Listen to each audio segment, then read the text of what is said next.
Hi guys. അപ്പോൾ ഇന്ന് ആയുർവേദ കടയിൽ ചുമയുടെ മരുന്ന് മേടിക്കാൻ പോയപ്പോൾ അവിടെ ഇങ്ങനെ ഒരു സാധനം ഇരിക്കുന്നു. അപ്പോൾ ഞാൻ എന്നാൽ ശരി നമുക്ക് മേടിക്കാൻ വരണമെന്ന് വെച്ചിട്ട് മേടിച്ചതാണ്. രക്തചന്ദനത്തിൻ്റെ ഉണ്ടായിരുന്നു കേട്ടോ. എന്നിട്ട് ഒരു കല്ലൊക്കെ സംഘടിപ്പിച്ച് ഉരക്കല്. ഈ സാധനം ഒരു തരി പോലും കിട്ടണില്ല. മറ്റേ അച്ചാർ തൊട്ട് നോക്കണ പോലെയാണ് എനിക്ക് കിട്ടുന്നുണ്ടായിരുന്നത്. ആക്രാന്തം മൂത്തിട്ട് തേക്കാനും തുടങ്ങി. ഇതിട്ട് കഴിയണമില്ല. ഉരച്ചരച്ച് കിട്ടുന്നത് ആകെ ഒരു തിരിയാണ് കിട്ടുന്നത്. എന്നിട്ട് ഞാൻ അഡ്ജസ്റ്റ് ചെയ്ത് ഉരയ്ക്കാ തേക്കുക ഇതെന്നാ സംഭവം. അങ്ങനെ തേച്ച് അവസാനം ഇതുവരെ ഞാൻ ഒപ്പിച്ചെടുത്തു. അപ്പോഴാണ് മമ്മി പറയണേ, എന്നാൽ കുറച്ച് പച്ചമാങ്ങ ഇരിക്കുന്നുണ്ട്, വേഗം അരിഞ്ഞ് ഉപ്പിലിട്ടോളാൻ പറഞ്ഞു.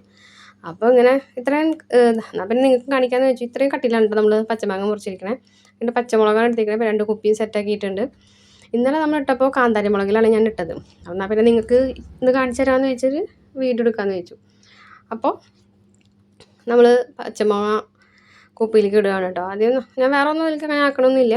പച്ചമാങ്ങ ടപ്പേന്ന് കുപ്പിയിലേക്ക് പെറുക്കി ഇടുക. അത് കഴിഞ്ഞിട്ട് കല്ലുപ്പാണ് യൂസ് ചെയ്യണത്. നല്ല പുളിയുള്ള മാങ്ങ കാരണം 2 സ്പൂൺ ഉപ്പ് ഞാൻ ആദ്യം തന്നെ ഇട്ടു. പിന്നെ പച്ചമുളക് 2-3 എണ്ണം കുത്തിത്തിരികി വെച്ചിട്ടുണ്ട്. ഇതന്നെ സംഭവം. ഈ പ്രോസസ്സ് നമ്മൾ കണ്ടിന്യൂ ചെയ്തുകൊണ്ടേ ഇരിക്കുക. ആ കുപ്പിയിൽ നിന്ന് അറിയണ വരെ കുത്തി കയറ്റിയിടാം. പച്ചമുളക് കുറച്ച് എരിവ്, ഉപ്പിലിട്ട മാങ്ങ കുറച്ച് എരിവുണ്ടെങ്കിലാണ് കുറച്ചും കൂടി ടേസ്റ്റ് വരിക. അത് കഴിഞ്ഞിട്ട് 2 കുപ്പി നിറഞ്ഞു കഴിഞ്ഞപ്പോൾ നമ്മൾ തിളപ്പിച്ചാറിയ വെള്ളം കേട്ടോ. കുടിക്കുന്ന വെള്ളം നമ്മൾ അതിൽ നിറച്ചു. 2 കുപ്പിയിൽ നിറച്ചു. അത് കഴിഞ്ഞിട്ട് വിനാഗിരി ഒഴിച്ചു. ഇത് രണ്ടും ഇങ്ങനെ പൊങ്ങി നിൽക്കണം. വെള്ളമായിരിക്കണം ആദ്യം കാണുന്ന പോലെ 2 കുപ്പിയും നിറച്ച് വെച്ചിട്ടുണ്ട്.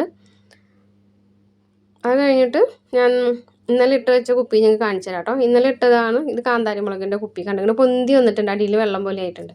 ഇത് എന്നിട്ട് 2 കുപ്പിയാണ്. അപ്പോഴേക്കും എൻ്റെ മുഖത്തുള്ളത് ഉണങ്ങിയിട്ടുണ്ടായിരുന്നു. അപ്പോൾ ഞാൻ പോയി കഴുകി.